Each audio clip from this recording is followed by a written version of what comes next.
What's up? It's me, Awesome Ali. And I'm Raisa. Welcome back to another episode of Adults Teens Need to Know. Who are you and what do you do? Today we are here with presenter, podcaster, fashion entrepreneur, and the owner of her own catering company, Rhiannon Ellen, all the way from Bristol in the UK. Woo!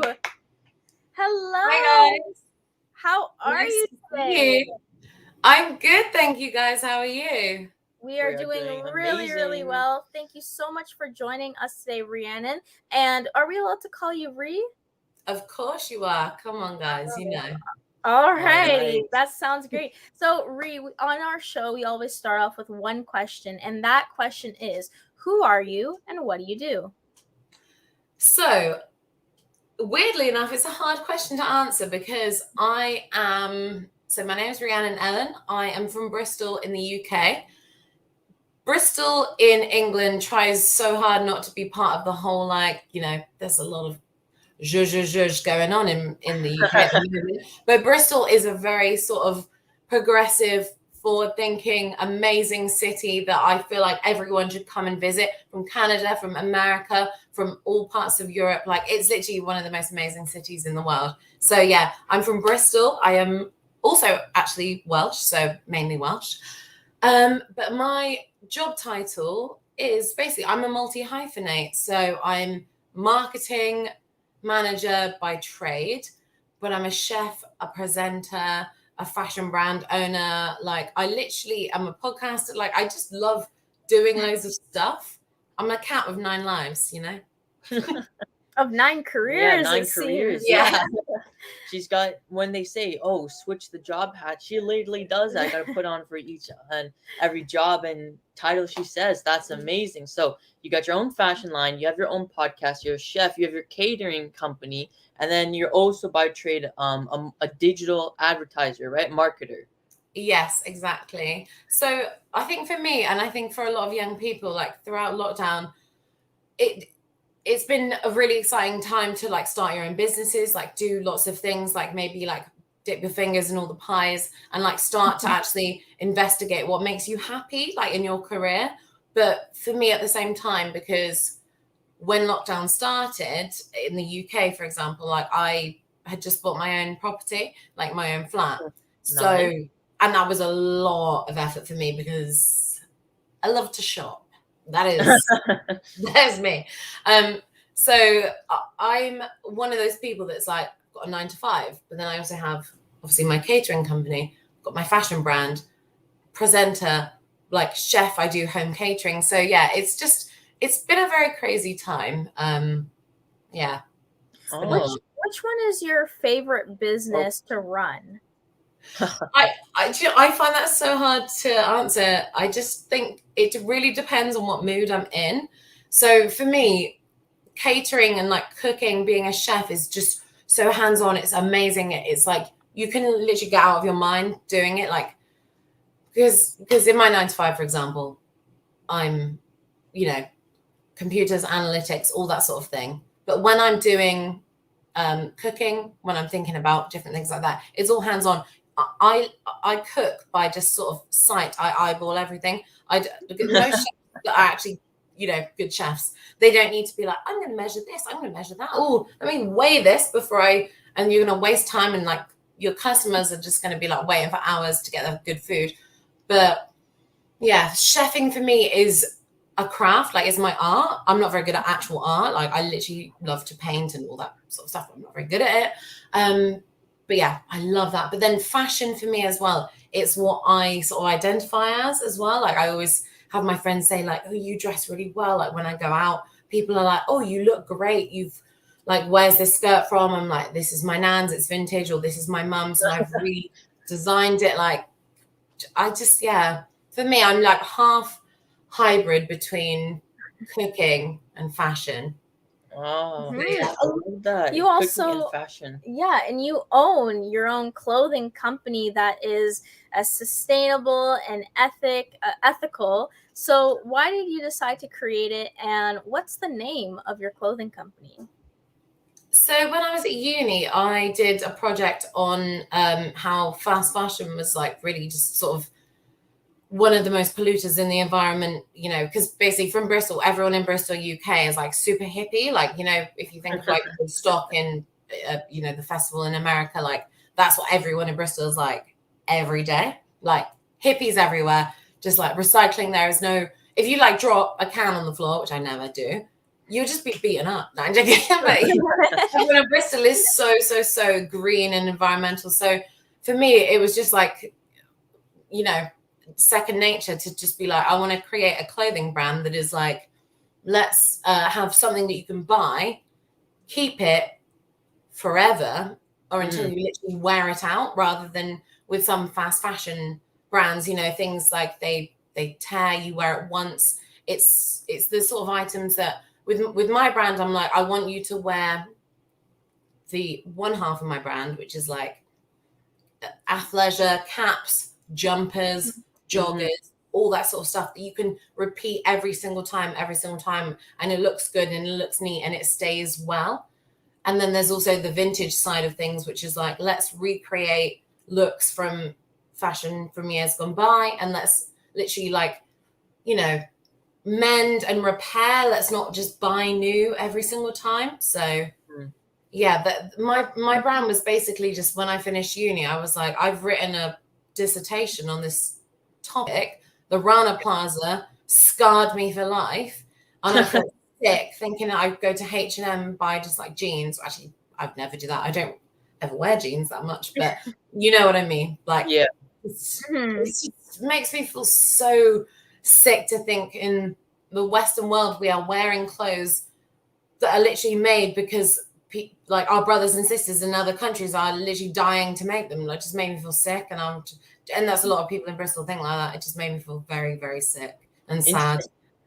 And what is the name of your clothing brand? Astrology Apparel. I feel like, sorry, I'm just so excited to speak to you guys. So I keep no, that's good. You know what? And then being like, I'm not answering the question properly. It's all good. It's all good. That's kind of what we do. Is just kind of. I love you guys. Oh, thank you. It's like chatting to like friends, but with you guys, it's like 6 p.m. and it's like, for me, it's like nearly worse 10:11. So I love it. Oh my gosh! So like, you're a night owl. She's pulling it up for us. Like, oh, I am a night owl. Yeah, I love the night. I literally don't sleep really at all. Like, I literally have about 4 hours sleep. Insomnia, maybe, maybe not. It is. So your clothing brand is called Astrology Apparel. So does that have to do with like the astrology and the horoscopes and stuff, or is that just a name that you found interesting? What is the meaning behind that? Yeah, so basically I originally started it trying to be like a jewelry brand, like making jewelry. And I was like, I'm going to use like special stones that are like for each star sign. And then I was like, I'm too like hyperactive to physically make this jewelry. Like, I can't do it. I'm bad at making jewelry. So then I was like, but I love the idea of, because I know that a lot of people don't understand astrology is like a really interesting way to think of yourself, and like actually to understand like why you may act in a certain way. Like, I'm a Capricorn, I'm very like hyper organized, but my Libra, my ascending sign is Libra. So I'm like very sort of like, I love to chat to people all the time, and I think that it's really interesting to have clothes that represent that. So eventually down the line, and this is a little tidbit for you guys, little secret. So I'm gonna like create little like 2-piece outfits for festivals. And I know, like, obviously in Canada, like, festivals are absolutely sick. And, like, in England, like, festivals is, like, the best thing ever. So, like, little festival outfits would be so good. But it's going to be, like, the colors, the sort of, like, gemstone-inspired pieces. So, yeah. I really like that. And on your apparel site, if you guys want to check it out, Astrology Apparel. And if you are liking this conversation, it's spelled differently, though. It is it's It's French spelling. I just made it up. I've got like a little bit of French. Like, I'm literally like tiny bit French, tiny bit not Spanish, tiny bit French, tiny bit Italian, tiny bit Welsh. Just like, get all those You know like what? the It's European variety bits. all It's a over, concoction and to produce you, right? Yeah. Your little exactly, uniqueness. exactly. So, If you guys, if you are enjoying this interview and this conversation, make sure that you share this, bring your friends onto this interview, like, comment, and also ask Rhiannon a lot of questions because you are so amazing. Rhiannon, on your website, you also write blogs, and you're very, as you said, people in Bristol and yourself, you're very progressive, you know, LGBTQ rights, Black Lives Matter, lots of social movements. So what sparked the social movement within you? Like, where did your passion come from for like equal rights, for example? I think just for me, like when I was growing up, my mum and dad were just literally like obsessed with like everyone. Like they just thought they're like, you know, like I don't even, for example, like, I can't think of an athlete that was very successful when I was younger because I was a child. But like recently, like, you know, Usain Bolt, my mum and dad obsessed. Like they would never even think to be like, oh, but we don't like him because he's black, or like thinking about you know, Tom Daley, the Olympic athlete swimmer, like, oh, but we don't like him because he's gay. Like my family just are like, everyone is perfect. Like, can't we just be happy with everyone because they're perfect? And like everyone in my family has got a lot of sort of like, we've got a lot, like, feel like half my family are gay, like I'm bi. We've got like a lot of people in the family who are just like, you know, right.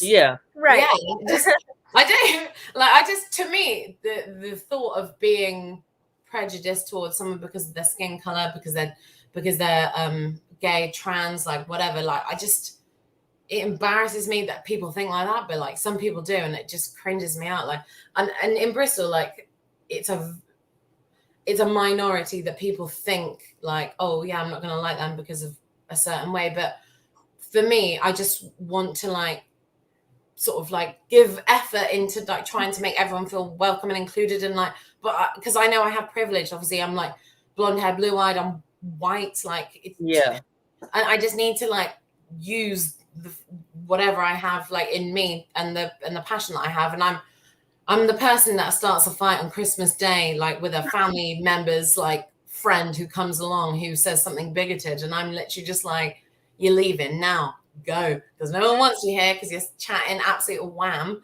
Like I just, yeah, it's.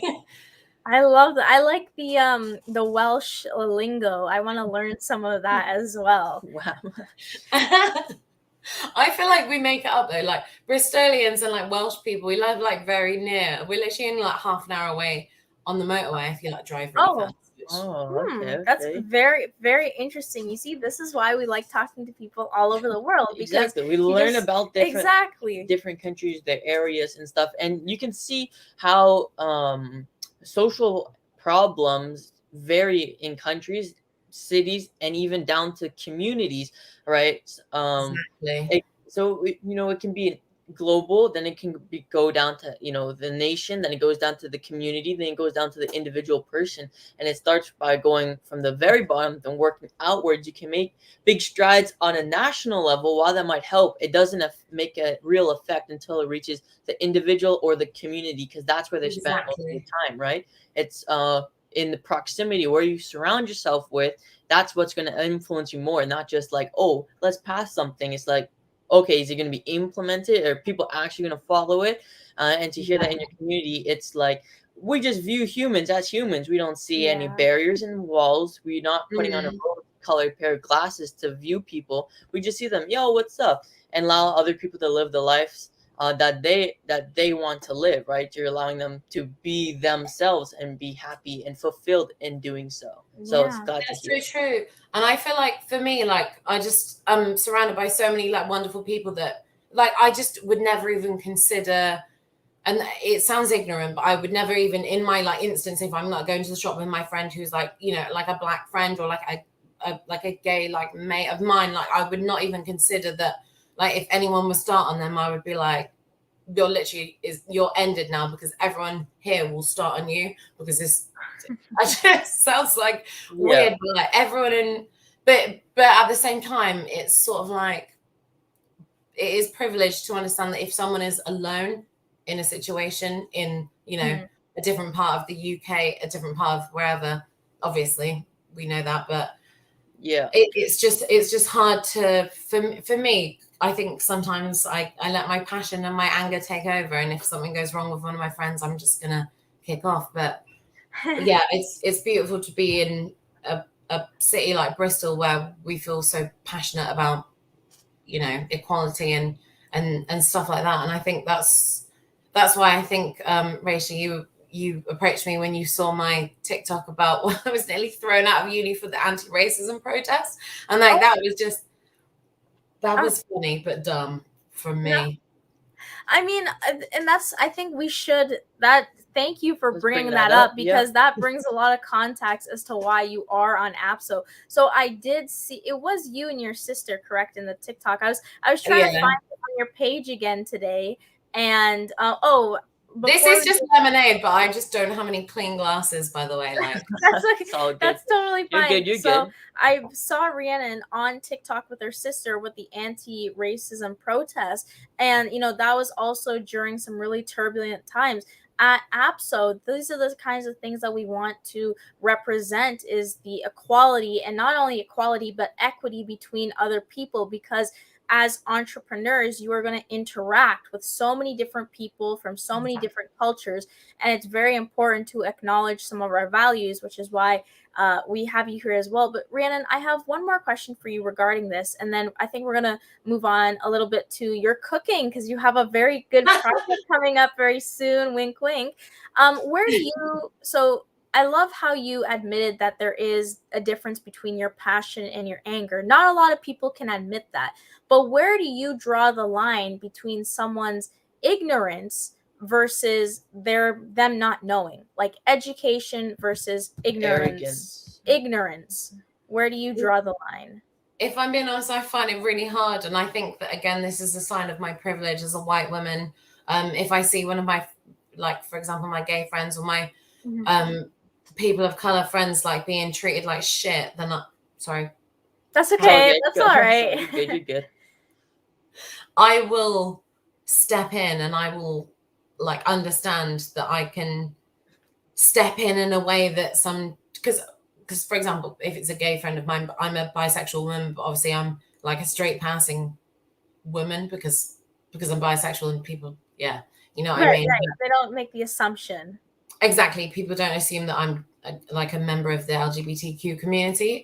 But for example, if I've got one of my friends, people of color, obviously Bristol, very multicultural city, I will just always like step in, and I actually can't separate the anger from the moment. And I think that as I grow up, I really need to do that. But if I see one of my friends getting just spoken to in a way that is derogatory, I will understand it. I'll address it. And then I'll say, like, is this really how you want this sort of like this company that you're working with? Like, blah, blah, blah. I'll go like, I don't know. Yeah. Stand up for them. That's what we exactly should do. Because I just feel like a lot of the time, like, you know, for example, black women are obviously portrayed as sometimes being more aggressive, and then black men, you know, well, we know what happens to black men when they seem to defend themselves or even just walk down the street and stuff like that. So I always like to just defend my friends and make sure that I'm the one to like just stand in the way of them and some absolute horrible nightmare that's going to go down. And not even because like I think that, I don't know, I just because I love my friends and I love people and I just don't want bad stuff to happen at the end of the day. Exactly. Being a human, right? Standing up for morals and values of, you know, everyone should be respected the same. You don't give it a second thought of, oh, you know, that person's a black guy, I don't feel like helping. But no, it's like you're human. Step up to help and try to understand the situation and, you know, make progressions towards, you know, all right, just. And have you heard of this like fight, flight, or tend and befriend? There's like different types of dealing with stuff. And like a lot of my friends have said that I tend to do the tend and befriend first, and then I actually start fighting if it doesn't work out. But like, so I'm just literally like, oh, just calm down. Like I literally like will try to schmooze with the person, whoever is in the wrong, who's actually treating my friend in such a type of way, and then try to like calm the situation down. And if I can see myself getting more angry and I understand that they're obviously acting in a way that's like because they're being racist or they're being homophobic, whatever, I'll just get angry. And a lot of the time, it's not even I don't act angry in actions. I act angry in the way that I speak about things, and way that I like try to make sure that people understand that they're in the wrong. Yeah. And you know what? It comes down to like what you were saying, that I even think there's something in psychology called the bystander effect, where it's if you see someone, you go into that fight or flight mode, and because you assume somebody else is going to handle the situation, you end up becoming a bystander to what's actually happening. And I think like with social media and having your phones, not a lot of people know how to react. But I think what you're doing is great, and as you know, you will like mature into, taking away some of that Just being anger. so angry and sassy all the time. Exactly. But you know what? It's a start. And I think that's what we have to acknowledge, is that we're always starting somewhere. Just like how you started with your catering cooking company. And There she is. What a segue. That was amazing. Come on, girl. well, It was thank giving you. you a presenting deal. That was so good. Come on. Thank you so much. Transition. Woo. What a transition. I loved it. But thank you so much. So you're actually making a cooking book, and I know we're kind of like wrapping up into all your businesses, because I think we have about 10 minutes more. So I want to get into like teamwork, leadership, and productivity, because you run so many businesses. What is the name of your cooking book, and what are you cooking up in there? What kind of recipes? Okay, cool. So yeah, honest to God, I just started a company called Cooking Honey in Bristol, because Bristol's literally got all the foods in the world, but no Cajun cuisine, like no Cajun food at all. And I was literally like, I literally love Cajun food so much. So I was like, because I didn't want to just step on the toes of like maybe someone in Bristol that actually was like, actually, I could do Cajun food. And I'm actually from a background that allows me to have more, breadth and sort of, something more to actually go with. So I was like, I'm going to do Cajun Mediterranean inspired food. So that was what I was going for. So yeah, basically in lockdown, started a Cajun and Mediterranean cooking company. Everyone went crazy because it was on Instagram, right? So there's this guy based in London called Trap Kitchen. He's insane. He's the guy that I really got inspiration from. He literally started in like a block of flats in London. He's amazing. He's very cool. That's the guy that I get inspiration from. So I was like, imagine if I just started making some food, put it on Instagram, and then like loads of people did exactly what I thought they would. They would message, say, how much is this? How much is that?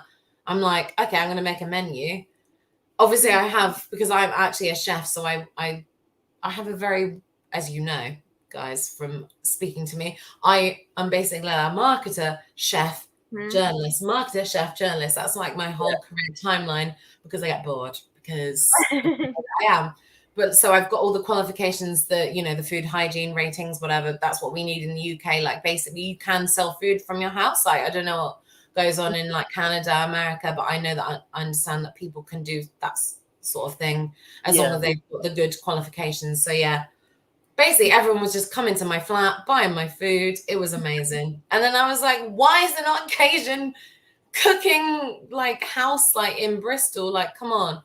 We got obviously like a lot of Caribbean inspired food, because basically there's a lot of Caribbean people in Bristol. There's like a lot of like Indian cuisine in Bristol. Like it's just gorgeous. Like, but I was like, come on, Cajun food is so good. Like we've got the gumbo, we've got the like jambalaya, like your little niche market right there among all the cultures. I right, want to you go to found Bristol your niche now. Market.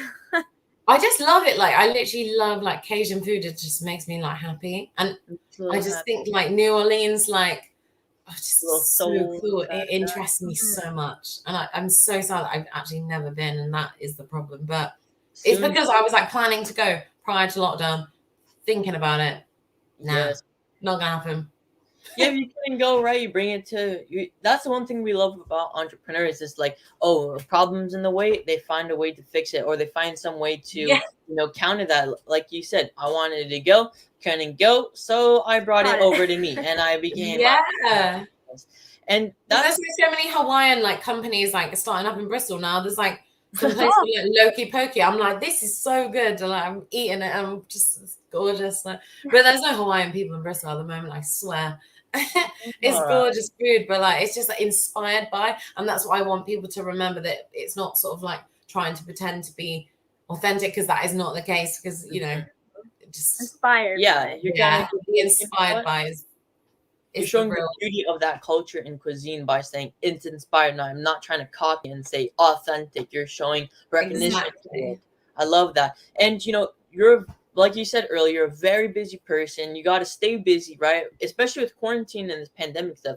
If you weren't busy, you were probably bored and annoyed and like Yeah, I go frustrated. You were insane. so busy, right? You were being productive and stuff. And that goes to our next question. Well, what is your meaning of productivity? Like as a leader, you mentioned so many different things, both your time, teams. How do you get them to make sure they're both efficient and being productive at the same time? I just want to be honest to your like listeners, and I just want them to know that it's very, very hard to be efficient with time. Like, for example, I have ADHD. I'm really bad at managing time. Like, I need to have like visual cues. Like, people say like use the Trello board. So you guys probably understand like Trello boards and like I don't know. Yeah. like that. I will forget to use the Trello board, and then the Trello board makes me feel guilty. Like, it's embarrassing. The Trello board is making me embarrassed. Like, it's so annoying. So for me, I'm just like, just think about what makes you passionate.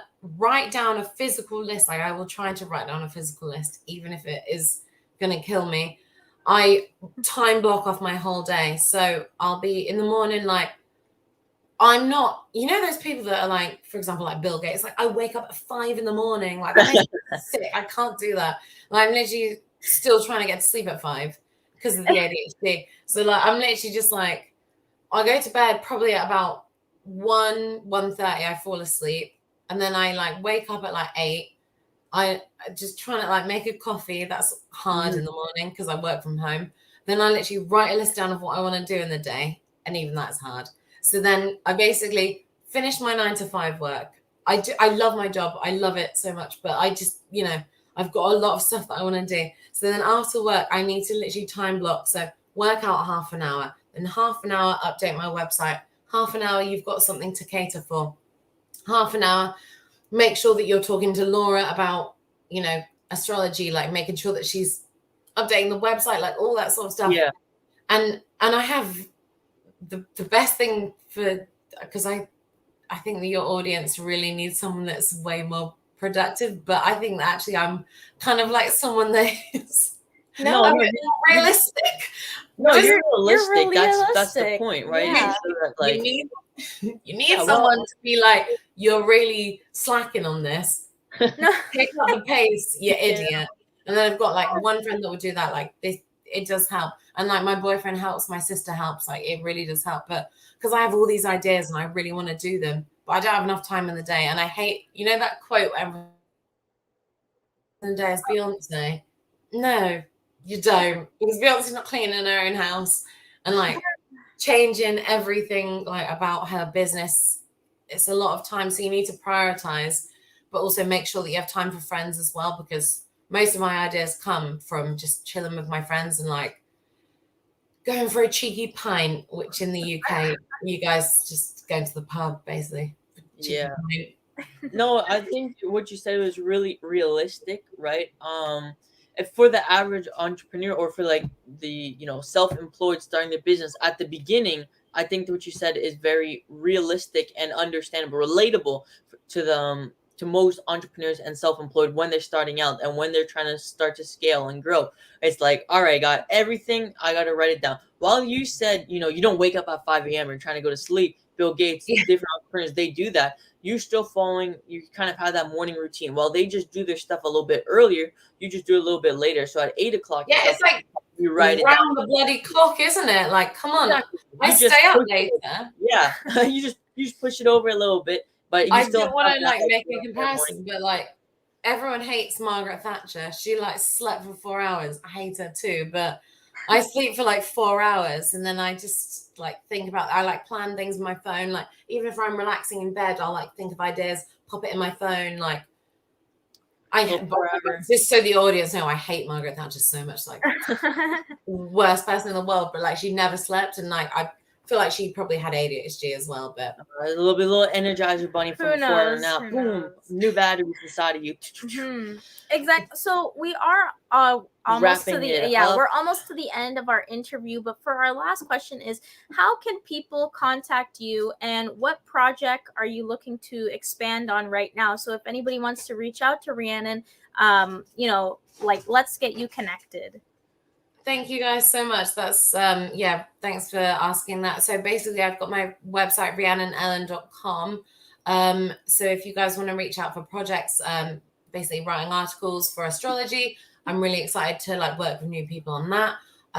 For example, if anyone in the UK or in Europe or whatever, a wider circle is looking for pop-up kitchens, I'm really excited to work on sort of catering opportunities in that way. I'm just excited to speak to new people about things. Astrology, apparel obviously can be global.